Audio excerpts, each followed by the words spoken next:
दुनिया में कभी भी कोई बाहर के व्यक्तियों से लड़ता ही नहीं। जब जब भी लड़ता है और अपनों से ही लड़ता है, और अपनों से ही लड़ने की वजह से हमेशा वो कमजोर पाया जाता है।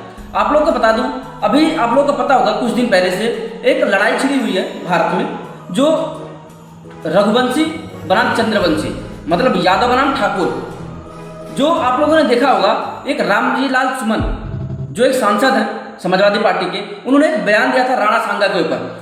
उन्होंने दिया राणा सांगा के ऊपर, और बात आ गई समाजवादी पार्टी और ठाकुरों के बीच में। और समाजवादी पार्टी मतलब सीधे सीधे यादव और ठाकुर, मतलब आप लोगों ने देखा होगा कि कभी भी कोई बाहर के व्यक्तियों से लड़ता ही नहीं। जो लड़ता है हमेशा ताकतवर से ही लड़ता है।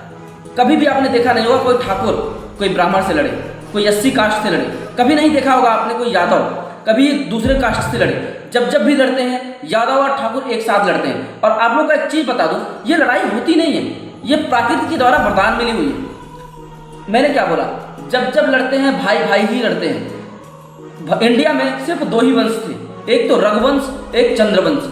चंद्रवंश में यादव आते हैं और रघुवंश में क्षत्रिय आते हैं, ठाकुर आते हैं। तो मैं एक चीज बता दूं, इन दोनों के अलावा कभी किसी को लड़ते हुए नहीं देखा होगा। हाँ, किसी ना किसी का सपोर्ट करते होंगे, चाहे कुछ लोग निकल के कोई कास्ट वाले यादव का सपोर्ट किए होंगे, कुछ कास्ट वाले निकल करके ठाकुरों का सपोर्ट किए होंगे।